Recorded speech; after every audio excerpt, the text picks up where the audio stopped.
La loi de la semence et de la moisson nous rappelle que la prospérité authentique ne vient pas instantanément comme un billet gagnant, mais comme le résultat d'un investissement constant dans les bonnes choses. Nous devons examiner honnêtement quelles graines semons-nous aujourd'hui qui détermineront notre récolte future. Sujet 4. Prospérité à travers la gestion. Verset: celui qui est fidèle dans les petites choses l'est aussi dans les grandes, et celui qui est injuste dans les petites choses l'est aussi dans les grandes. Luc 16, 10. Commentaire. La prospérité biblique est intrinsèquement liée à la gestion. Comment nous administrons ce qui nous a déjà été confié? Jésus enseigne que notre fidélité avec de petites responsabilités détermine si nous recevrons de plus grandes opportunités. Beaucoup désirent l'abondance, mais négligeant de bien gérer ce qu'ils possèdent déjà. La véritable prospérité commence par la gratitude pour ce que nous avons et la sagesse pour le gérer. Cela inclut nos finances, mais aussi notre temps, nos talents, nos relations et nos ressources. Dieu observe comment nous prenons soin de ces bénédictions avant de nous en confier davantage. La bonne gestion implique planification, discipline et vision à long terme. Demandez-vous: suis-je fidèle avec ce que j'ai déjà, ou suis-je simplement en train d'aspirer à plus sans démontrer que je peux gérer de manière responsable? Sujet 5. La bénédiction de la générosité. Verset: donnez et il vous sera donné. Une bonne mesure, tassée, secouée, débordante, on vous donnera généreusement. Car avec la mesure dont vous aurez mesuré, on vous mesurera aussi. Luc 6, 38. Commentaire. Ce verset révèle un paradoxe divin. Le chemin pour recevoir est de donner. Dans une culture qui encourage l'accumulation et la protection, Jésus enseigne l'opposé. La générosité ouvre les vannes de la prospérité. Remarquez les mots que Jésus utilise. Bonne mesure, tassée, secouée, débordante. Ce n'est pas une bénédiction médiocre, mais abondante. La générosité ne se limite pas seulement à l'argent, mais inclut notre temps, notre attention, notre connaissance et nos ressources. Lorsque nous donnons avec un cœur sincère, nous bénissons non seulement les autres, mais nous créons également de l'espace dans notre vie pour recevoir davantage. Ce n'est pas une formule mathématique ou une tentative de manipuler Dieu, mais un principe spirituel. La générosité rompt le pouvoir de l'avidité et de la peur, permettant de vivre dans l'abondance que Dieu désire pour nous. Le Proverbe 22, 29. Commentaire. La prospérité biblique n'est jamais séparée du travail diligent. Ce proverbe enseigne que l'excellence dans notre travail, quel qu'il soit, ouvre des portes à de plus grandes opportunités. La diligence signifie plus que simplement travailler dur. Elle implique une exécution soignée, une attention aux détails et un engagement envers l'amélioration continue. Dieu valorise notre travail et le considère comme une partie de notre adoration lorsqu'il est fait avec excellence. Peu importe à quel point votre occupation actuelle est humble, faire les choses avec excellence est le chemin vers l'avancement. La Bible ne promet pas une prospérité instantanée, mais affirme que le travail diligent finit par être reconnu. Demandez-vous: suis-je simplement en train de remplir des obligations au travail, ou cherchais-je l'excellence dans tout ce que je fais? Le chemin de la prospérité commence souvent par la détermination de se démarquer là où vous êtes maintenant. Sujet 8. La sagesse financière. Verset: dans la maison du sage, il y a de précieux trésors et de l'huile, mais l'insensé les dévore. Un Proverbe 21, 20. Commentaire. Ce proverbe oppose deux approches financières. La personne sage épargne des ressources pour l'avenir, tandis que l'insensé consomme tout immédiatement. La prospérité durable nécessite planification et prévoyance. Beaucoup vivent de chèques de paie en chèques de paie, non pas par manque de ressources, mais par manque de gestion. La sagesse biblique nous instruit à vivre en dessous de nos moyens, à créer des réserves pour les urgences et à investir pour des besoins futurs. Cela signifie faire la distinction entre désir et besoin, et établir des priorités qui reflètent des valeurs éternelles. Le texte mentionne l'huile, une ressource précieuse dans l'Antiquité, nous rappelant que nous devons garder non seulement de l'argent, mais aussi toutes les ressources que Dieu nous confie. La prudence financière n'est pas de l'avarice, c'est une gestion responsable qui nous permet d'être bénis et de bénir les autres à long terme. Thème 9. La promesse de la dîme. Verset: apportez toutes les dîmes à la maison du trésor, afin qu'il y ait de la nourriture dans ma maison. Et mettez-moi à l'épreuve là-dessus, dit le Seigneur des armées, si je n'ouvre pas pour vous les écluses du ciel et ne déverse pas sur vous une bénédiction sans mesure. Malachie 3:10. Commentaire. C'est l'un des rares endroits dans les Écritures où Dieu nous invite explicitement à le mettre à l'épreuve. La dîme, rendre à Dieu les premiers 10% de nos revenus, est un principe ancien qui démontre notre confiance en Dieu en tant que pourvoyeur. Ce n'est pas une transaction pour acheter des bénédictions, mais un acte d'adoration et de reconnaissance que tout vient de lui. Je sais être humilié et je sais aussi être honoré. Dans tout et en toutes circonstances, j'ai appris à être rassasié et à avoir faim, à avoir en abondance et à être dans le besoin. Je peux tout par celui qui me fortifie. Philippiens 4:11-13. Commentaire. Paul révèle ici un secret transformateur, le contentement indépendant des circonstances.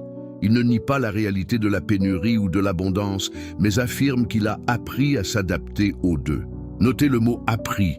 Le contentement est une compétence qui se développe, pas un sentiment spontané.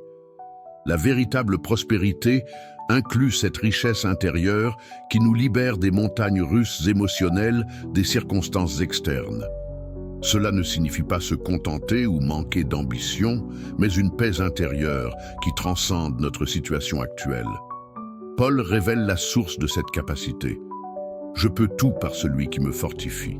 Le contentement chrétien ne vient pas de techniques de pensée positive, mais de la présence capacitante du Christ en nous.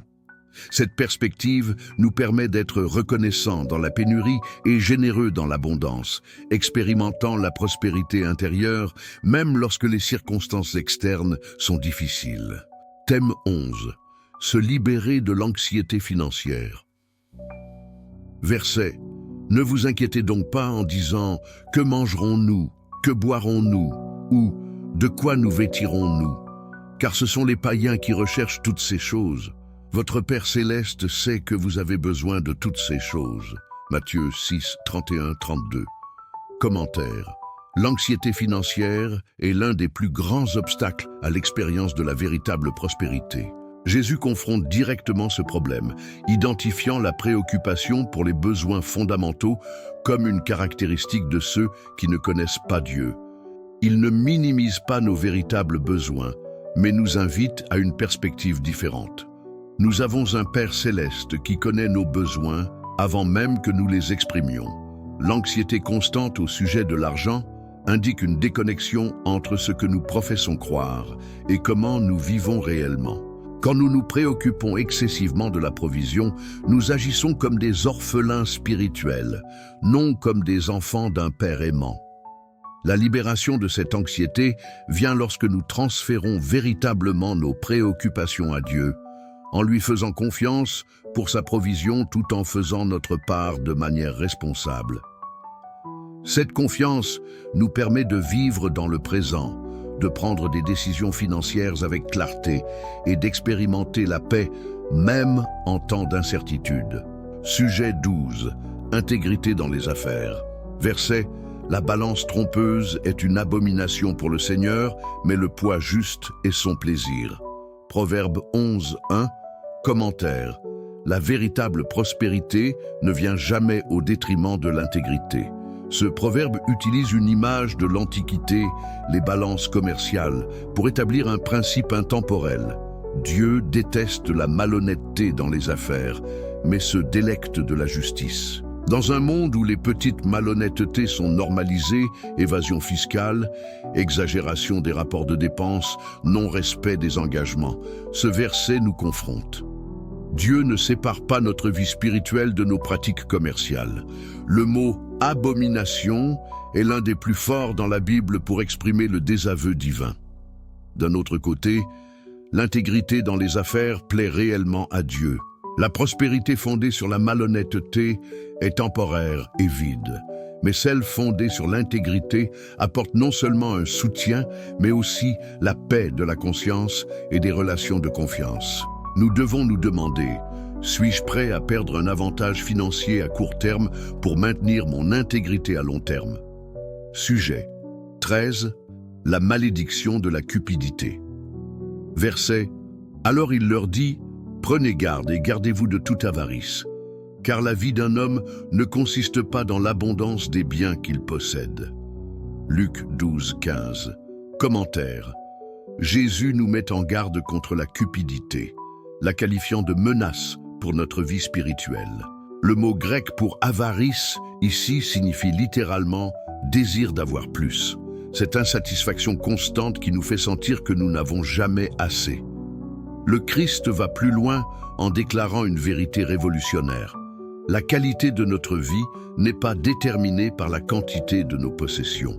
Dans une culture de consommation qui nous dit constamment le contraire, ce message est radical.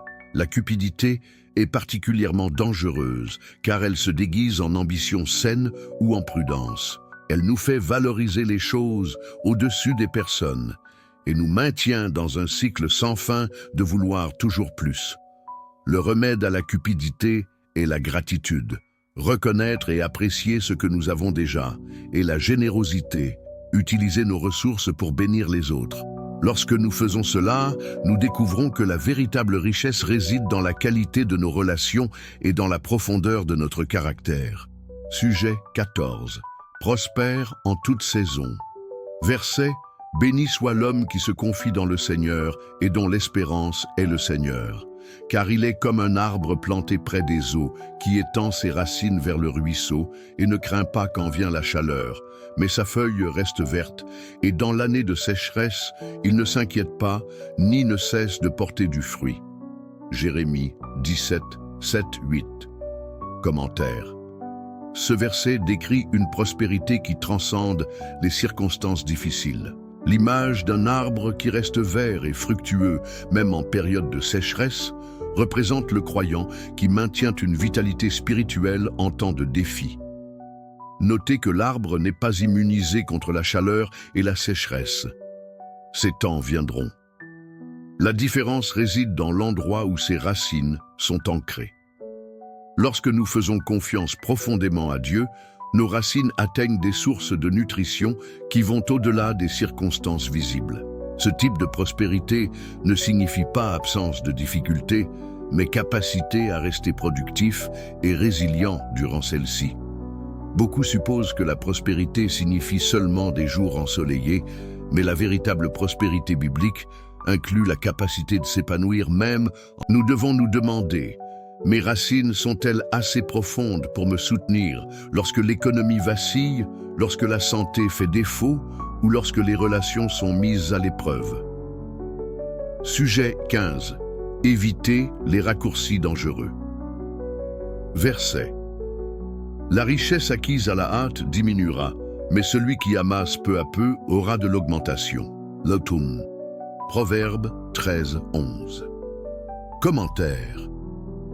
Nous vivons dans une culture qui glorifie l'enrichissement rapide, que ce soit par des schémas de devenir riche rapidement, des jeux de hasard ou des investissements extrêmement risqués.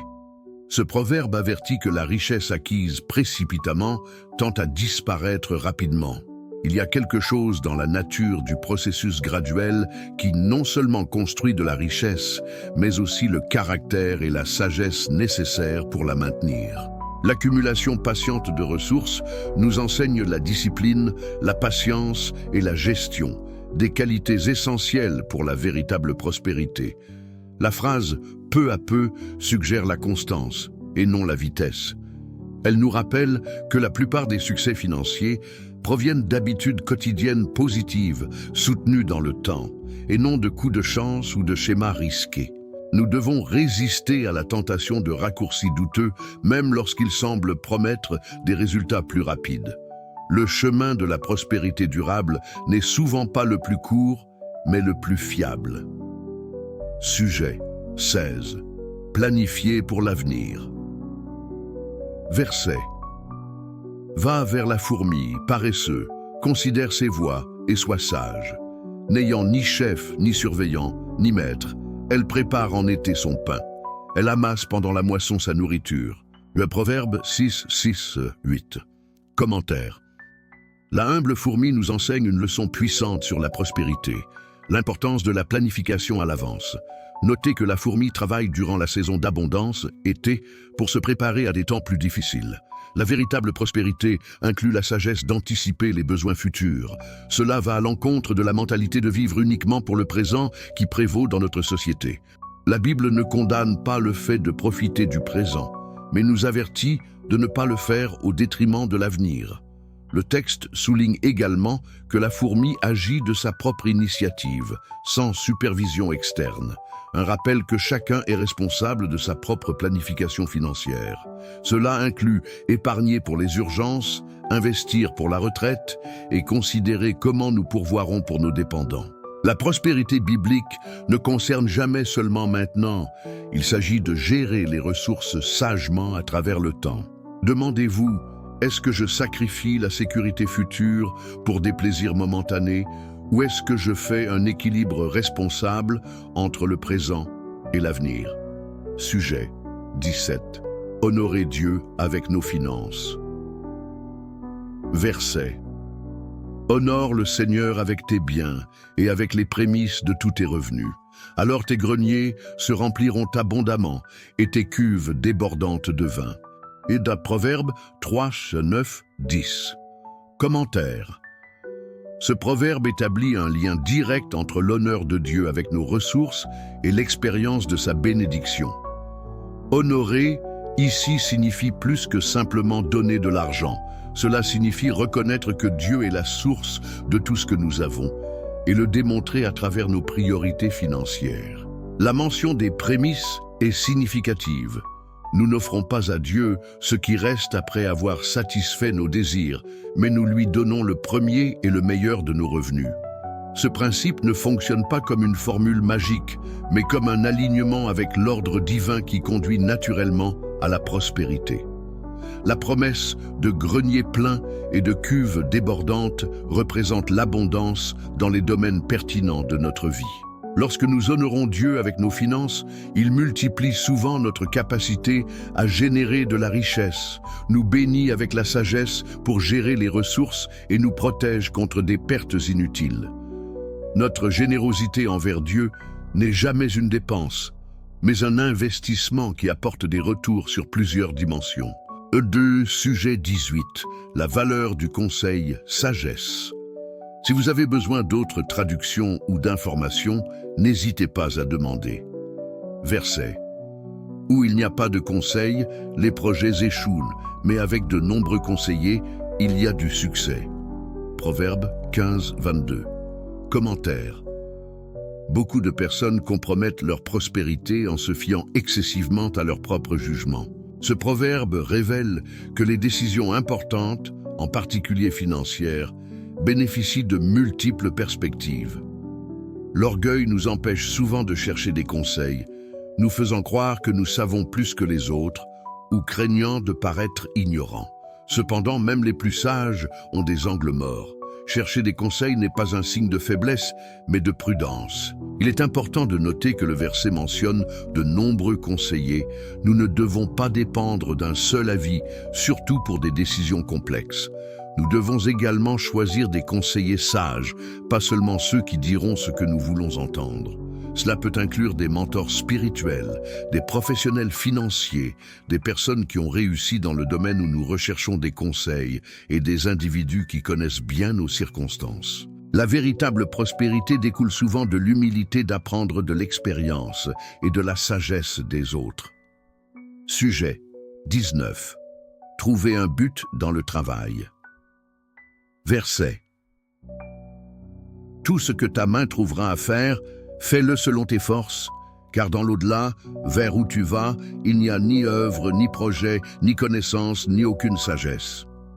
Ecclésiaste 9:10. Commentaire. Le travail a un but divin. Ce verset nous met au défi de nous investir pleinement dans notre travail, quel qu'il soit, car nous avons un temps limité pour y contribuer. La véritable prospérité implique plus que de gagner de l'argent.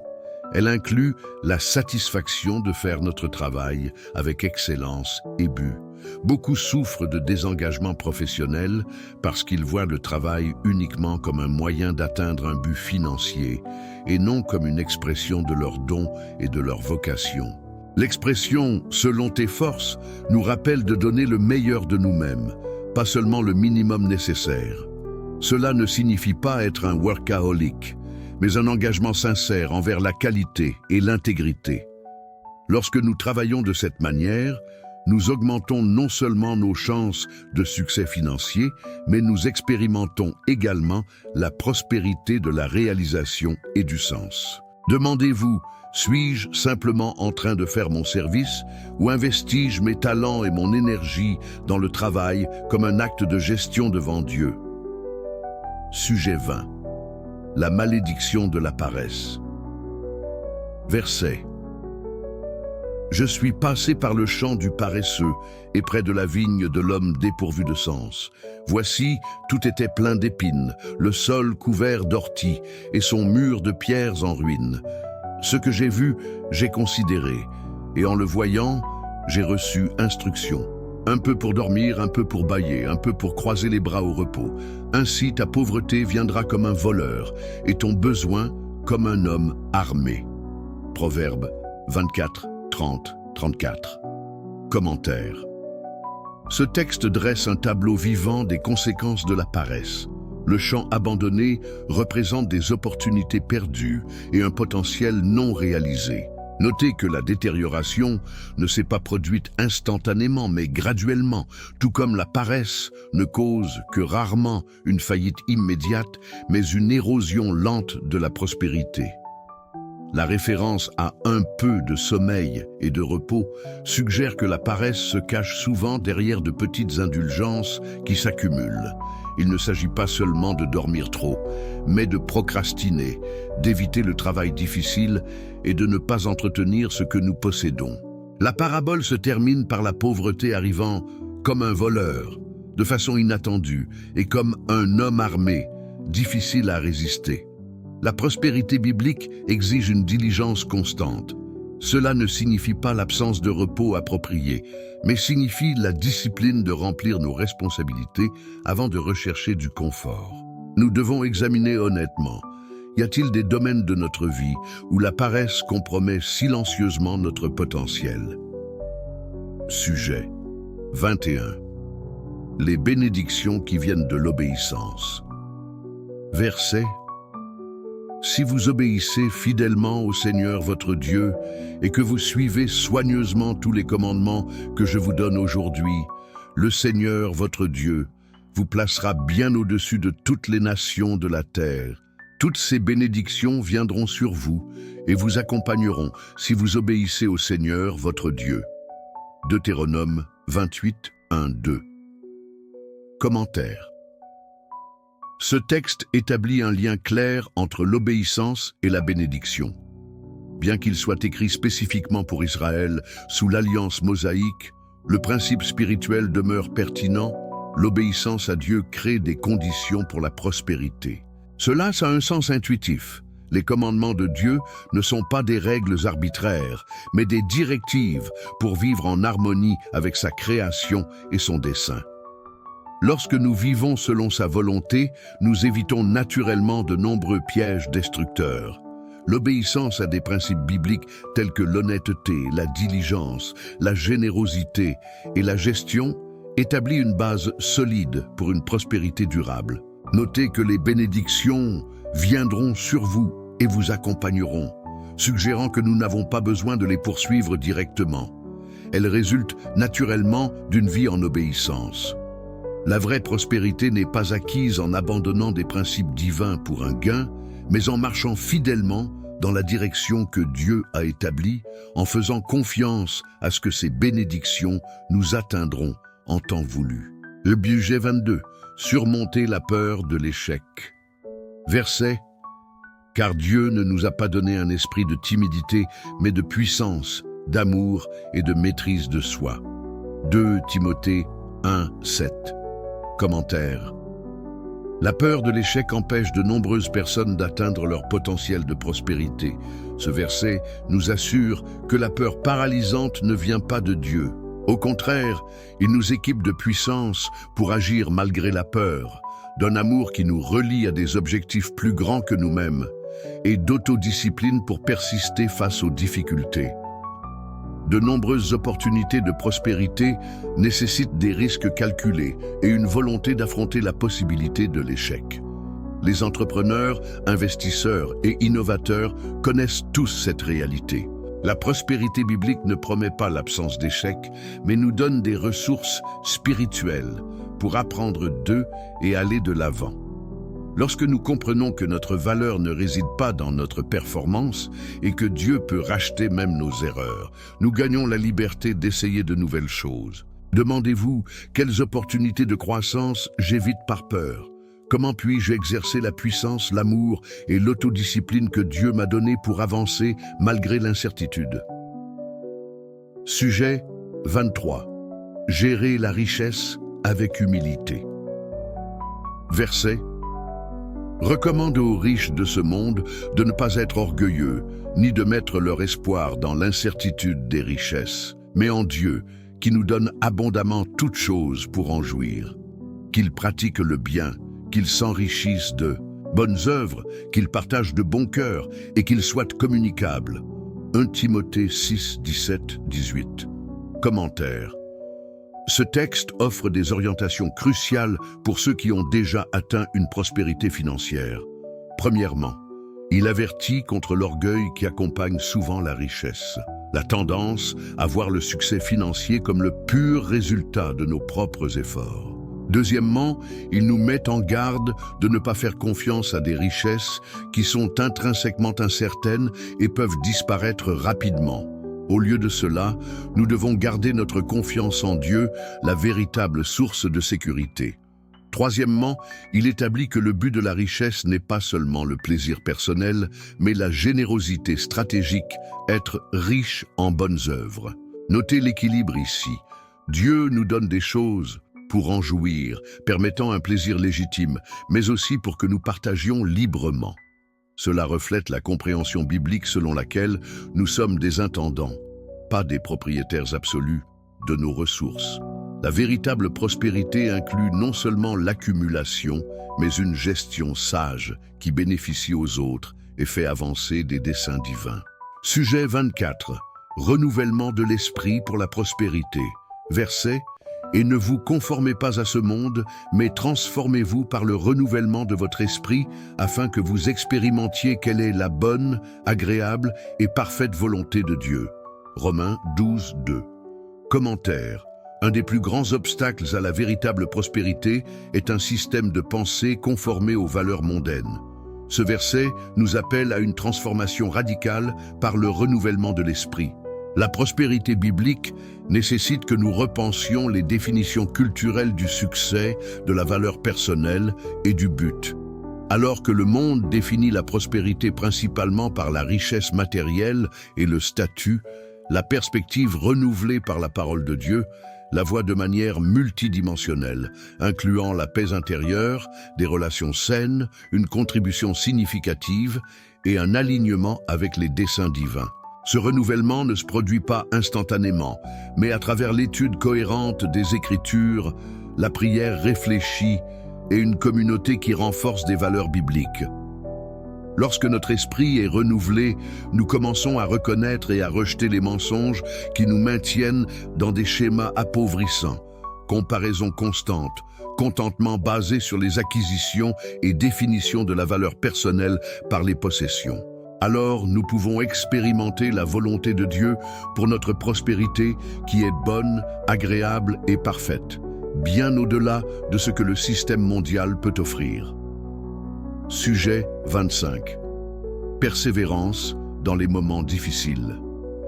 Verset: Mes frères, regardez comme un sujet de grande joie le fait que vous tombiez dans diverses épreuves, sachant que l'épreuve de votre foi produit la persévérance. Or, la persévérance doit avoir une action complète, afin que vous soyez parfaits et intègres, en rien déficient. Jacques 1, 2, 4. Commentaire. Le chemin vers la prospérité est rarement linéaire. Ce texte nous enseigne comment répondre de manière constructive aux revers inévitables. Étonnamment, Jacques nous instruit de considérer les épreuves comme un sujet de grande joie, non pas parce qu'elles sont agréables, mais pour ce qu'elles produisent en nous. Les difficultés testent et renforcent notre foi, développant la persévérance, la capacité de persister malgré les circonstances. Cette persévérance nous développe alors vers la maturité et l'intégrité. De nombreuses histoires de succès financiers incluent des échecs significatifs qui sont devenus des tremplins pour la croissance. La véritable prospérité n'est pas l'absence de difficultés, mais la résilience pour les surmonter et en tirer de la valeur. Cela nécessite une perspective à long terme qui voit au-delà des problèmes immédiats vers le potentiel de croissance. Au lieu de demander « Pourquoi cela m'arrive-t-il ?», nous pouvons demander « Que puis-je apprendre de cela ?» et « Comment puis-je utiliser cette expérience pour grandir en caractère et en capacité ?» La persévérance développée dans les difficultés devient souvent notre actif le plus précieux. Sujet 26. La prospérité de donner et recevoir. Verset: Souvenez-vous de ceci, celui qui sème peu moissonnera peu, et celui qui sème avec abondance moissonnera aussi avec abondance. Que chacun donne selon ce qu'il a décidé dans son cœur, non avec tristesse ou par nécessité, car Dieu aime celui qui donne avec joie. 2 Corinthiens 9, 6, 7. Commentaire. Ce texte établit un principe fondamental de la prospérité, la connexion entre la générosité et l'abondance. Paul utilise la métaphore agricole du semis et de la récolte pour illustrer que ce que nous donnons détermine ce que nous recevons. Cela va au-delà de l'argent, s'appliquant au temps, à l'attention, au talent et à d'autres ressources. Le mot-clé ici est abondance. Dieu nous invite à penser au-delà des contributions minimales vers une générosité abondante.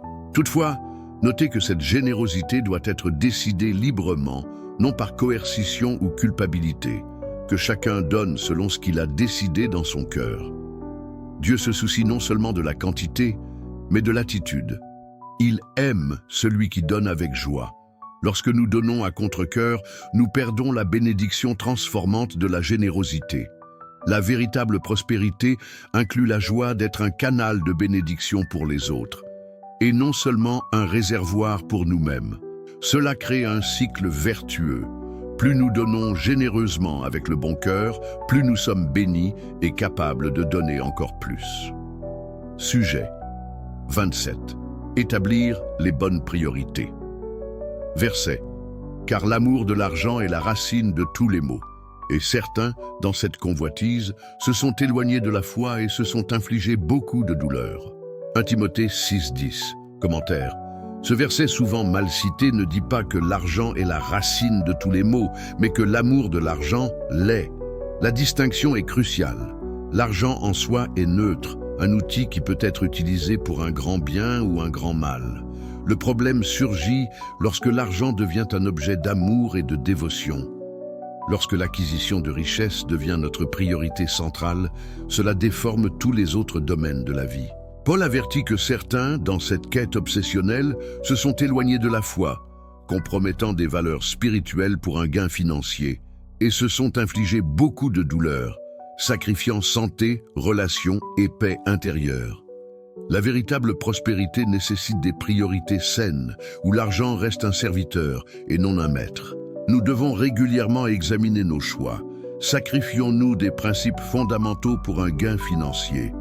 Nos décisions sont-elles principalement motivées par des considérations financières ou par des valeurs plus profondes?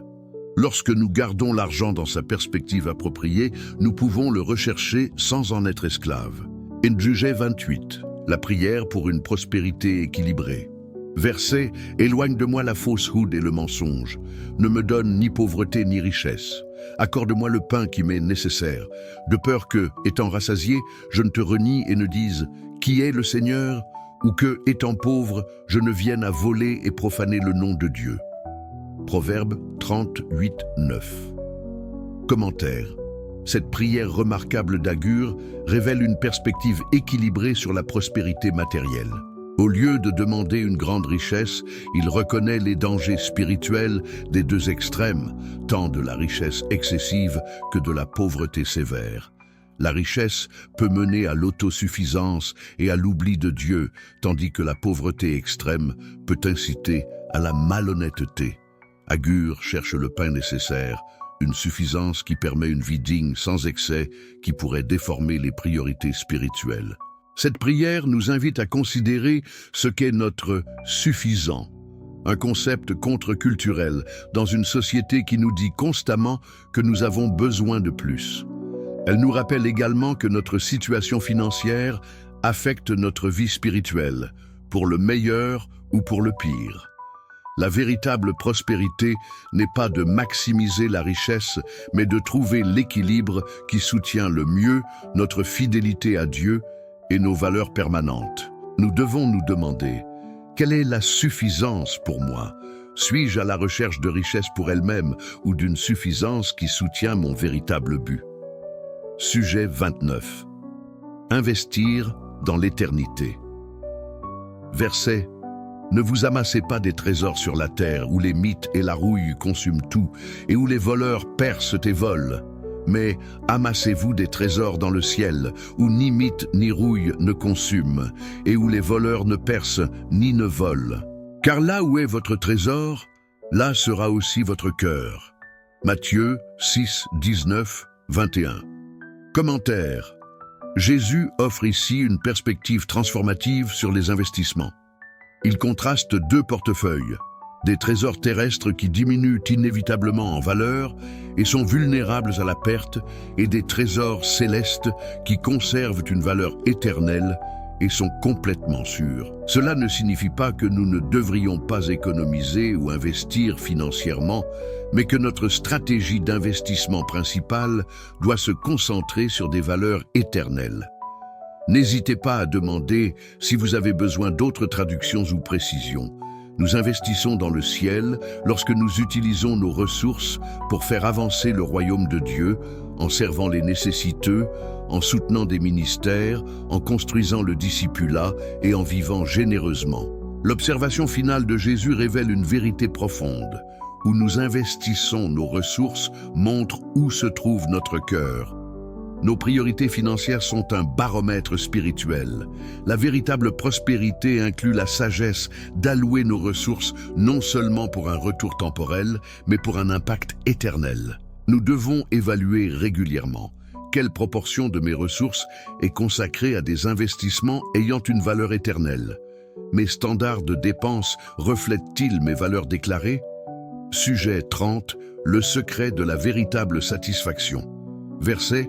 En effet, la piété est une grande source de profit, à condition d'être content de ce que l'on a, car nous n'avons rien apporté dans le monde, et il est certain que nous ne pouvons rien en emporter.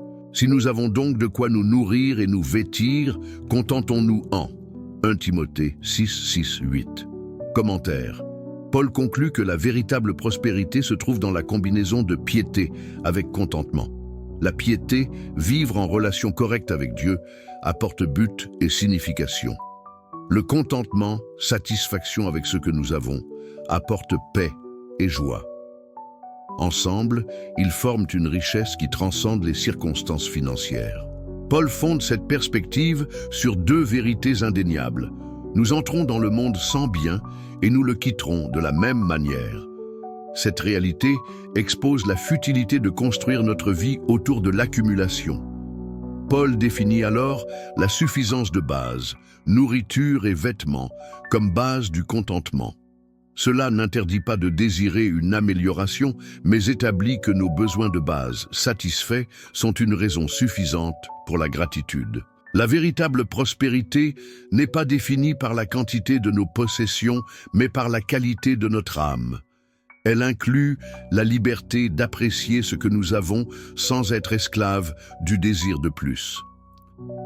Lorsque nous cultivons la piété et le contentement, nous découvrons une richesse intérieure que l'argent ne peut acheter et que les circonstances ne peuvent enlever. Appel à l'action. Maintenant que vous avez exploré ces 30 principes bibliques de prospérité, il est temps de les mettre en pratique. Commencez par identifier 3 principes qui ont le plus résonné en vous et établissez des actions spécifiques pour les mettre en œuvre dans votre vie cette semaine.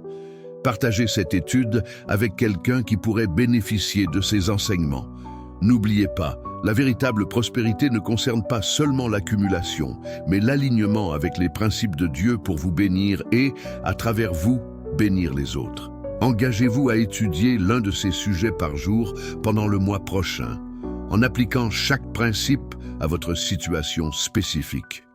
Priez quotidiennement, en demandant à Dieu la sagesse pour discerner et suivre son chemin vers une prospérité authentique. Que votre parcours de foi mène à une vie d'abondance dans toutes les dimensions, pas seulement financière, mais aussi spirituelle, relationnelle et émotionnelle. Le chemin vers la véritable prospérité commence par un pas de foi aujourd'hui.